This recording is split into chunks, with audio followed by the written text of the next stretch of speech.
Hello ढंगवा lovers, दोस्तों आप सभी का स्वागत है एनिमे यूट्यूब चैनल पर। दोस्तों आज मैं लॉ ऑफ द डेविल के आगे के एपिसोड्स को एक्सप्लेन करने जा रहा हूं। अगर अभी तक आपने इसके पिछले एपिसोड नहीं देखे हैं तो उसकी लिंक आपको डिस्क्रिप्शन बॉक्स में मिल जाएगी। तो चलिए अब देखते हैं आगे के एपिसोड्स को। अब वो आदमी और डेवी अकेले यात्रा कर रहे थे, तभी अचानक वह एक पेड़ के पास फंस जाता है जहां एक जाल लगा होता है जो उसे बांध कर उल्टा लटका देता है। वह आदमी डेवी को बचाने के लिए आगे बढ़ता है लेकिन वो भी उसी जाल में फंस जाता है। अब दोनों की स्थिति काफी मुश्किल हो जाती है और इसी दौरान एक ग्रुप वहां पर आता है जो कि स्नो वुल्फ ग्रुप के लोग हैं। ये लोग डेवी और उसके साथी को पकड़कर अपने लीडर के पास लेकर जाते हैं। स्नो वुल्फ ग्रुप का कबीला एक जगह पर रुककर अपने अभियान पर ध्यान दे रहा था। वहां बहुत सारे मॉन्स्टर्स की हड्डियां पड़ी हुई थी जिन्हें इन लोगों ने मारा था। लीडर इन दोनों को देखकर कहता है ये हमारे किसी भी काम के नहीं हैं, क्योंकि इनके पास ना तो खाने के लिए कुछ है और ना ही पीने के लिए, इसलिए इन्हें यहाँ से भगा देना चाहिए। वह आदमी जो डेवी और उसके साथी को लाया था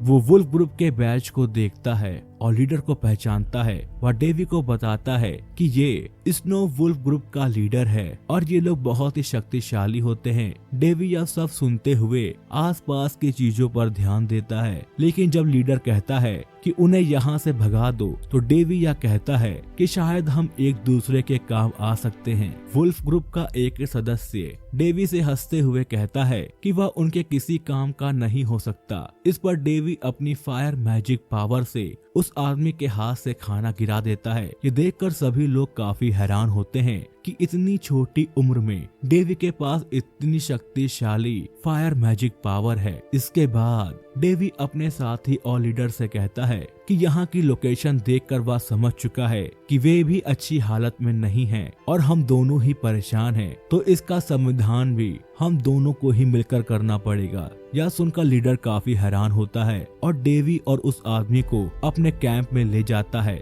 वहाँ पर वो डेवी को एक वाइन देता है जो कि कई हजार साल पुरानी होती है, लेकिन डेवी को उसकी गंध बिल्कुल भी पसंद नहीं आती। इस बीच वह आदमी कहता है कि उसे डेवी जैसे लोग बहुत पसंद हैं जो हमेशा मोटिवेट रहते हैं और किसी से नहीं डरते। अब वो आदमी डेवी से पूछता है कि वो यहाँ क्यों आया है। डेवी बताता है कि वो सिलन आई पाइथन को खत्म करने के लिए आया है, लेकिन डेवी यहाँ पर उसे अपना नाम गलत बताता है। जब उस आदमी को पता चलता है कि डेवी यहाँ पर बहुत खतरनाक पाइथन को मारने आया है तो वो काफी चौंक जाता है और कहता है कि ये पाइथन तो स्नो फॉरेस्ट के सबसे खतरनाक मॉन्स्टर हैं। इसी बीच उस ग्रुप का एक सदस्य आता है और लीडर को बताता है कि उसकी पत्नी की तबीयत काफी खराब हो रही है और उन्हें जल्द ही पाइथन को पकड़ना होगा। ये सुनकर लीडर कहता है कि लगता है भगवान ने उन्हें एक दूसरे से मिलवाया है। वो कहता है कि उन्हें पाइथन उत्तर दिशा की तरफ मिलेगा और वे दोनों मिलकर एक दूसरे की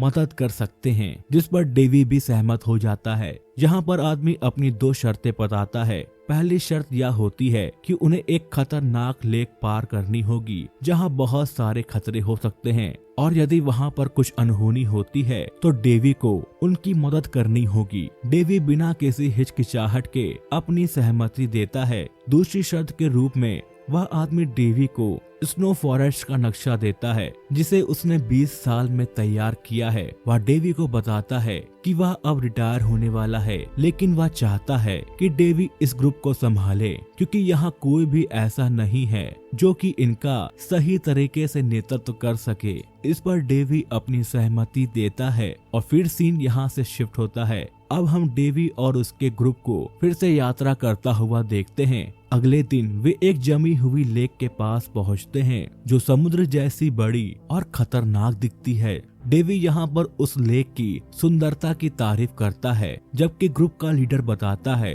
कि गर्मियों में यह जगह और भी सुंदर होती है। वह सभी को आगाह करता है कि वे कैंप को लेक से दूर लगाएं, क्योंकि यह जगह बहुत ही ज्यादा खतरनाक है। फिर एक सदस्य बिना लीडर से पूछे बर्फ की मोटी परत को तोड़कर मछली पकड़ता है और सबको बताता है कि यहाँ बहुत सारी मछलियाँ हैं जिससे उनको खाना मिल जाएगा। अब इस पर लीडर चिल्लाकर उसे रोकता है और कहता है कि उसे ये नहीं करना चाहिए था। वो सदस्य मछली पकड़ने के बाद अपनी जीत का जश्न मना रहा था, तभी अचानक वो मछली अपना मुंह खोलती है और एक बूंद जैसी वस्तु निकालकर उस आदमी के सर में घुसा देती है। इससे उसका सारा खून बहकर उस बूंद में समा जाता है। इस घटना के बाद वह आदमी मारा जा चुका था और उसके शव को देखकर ग्रुप के बाकी लोग काफी डर गए थे। ग्रुप के लीडर ने उस बेवकूफ आदमी को कोसा और यह समझाया कि यह जगह बहुत ही ज्यादा खतरनाक है। अब सीन यहाँ से रात में शिफ्ट होता है, जहाँ पर डेवी और ग्रुप के बाकी मेंबर्स ये महसूस करते हैं कि ये जगह बेहद खतरनाक है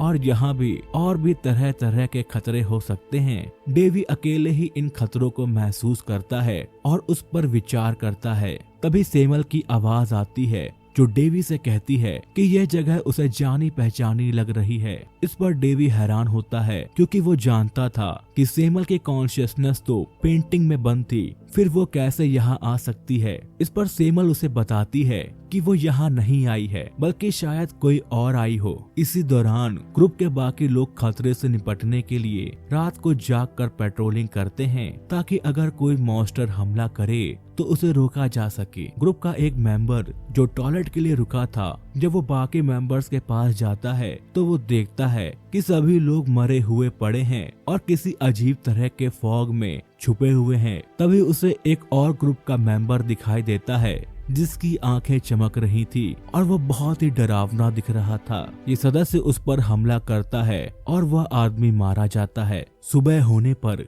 ग्रुप के बाकी मेंबर्स को पता चलता है कि कुछ मेंबर्स गायब हैं और मरे पड़े हैं। लीडर का कहना है कि ये किसी मॉन्स्टर का काम हो सकता है और हमें फिर से रात को पेट्रोलिंग पर जाना होगा। लेकिन डेवी कहता है कि उसके पास एक प्लान है। रात को डेवी और लीडर एक पेड़ पर छुपे रहते हैं जबकि एक सदस्य खाना बना रहा होता है ताकि वह मॉन्स्टर को अपनी ओर आकर्षित कर सके। तभी फॉग के बीच कोई आता है और उसे देखकर सभी समझ जाते हैं कि वह ज़ॉम्बी है। इसके बाद एक भीषण लड़ाई शुरू हो जाती है क्योंकि वो ज़ॉम्बी सिर्फ काटते ही नहीं बल्कि एनर्जी भी खींच लेते हैं और फिर दूसरों को भी ज़ॉम्बी बना देते हैं। ये खतरनाक फाइट तब तक चलती है जब तक ग्रुप के बाकी सदस्य भी इस खतरे से निपटने के लिए सक्रिय नहीं हो जाते। अब इस लड़ाई में बहुत से ज़ॉम्बीज मारे जाते हैं लेकिन कुछ ज़ॉम्बीज अपनी कुशलता से बच जाते हैं। डेवी और बाकी सदस्य भी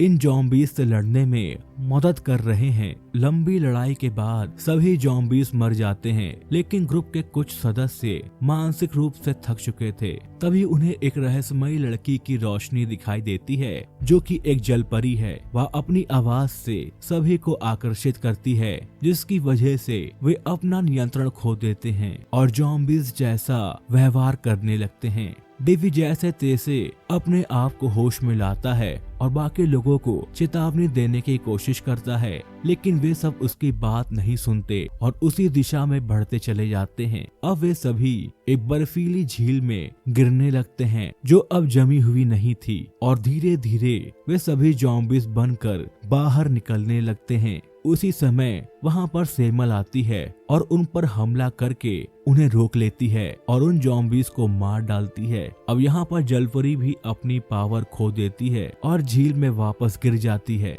लेकिन इस बीच एक और बड़ा खतरा सामने आता है। बर्फीली झील से एक विशाल और खतरनाक मॉन्स्टर बाहर निकलता है। सेमल जो पहले काफी अजीब व्यवहार कर रही थी अपनी शक्तियों का इस्तेमाल करती है और उस मॉन्स्टर को मार देती है। डेवी को यह देखकर काफी हैरानी होती है क्योंकि सेमल का व्यवहार बहुत ही अजीब था। जब मॉन्स्टर मारा जाता है तो उसके कोर से एक अजीब सी जानकारी सामने आती है। डेवी को यहाँ पर समझ में आता है कि सेमल असल में पहले से जानती थी कि ये मॉन्स्टर कौन था और उसे पता चलता है कि सेमल का असली नाम जैक था जो असल में उसकी पत्नी थी। इसके बाद ग्रुप के बाकी सदस्य होश में आते हैं और वो डेवी को अपनी जान बचाने के लिए उसका धन्यवाद करते हैं और इसके साथ ही डेवी को एक गिफ्ट देने की कोशिश करते हैं लेकिन डेवी मना कर देता है और कहता है कि दोस्तों के बीच ऐसा नहीं होता।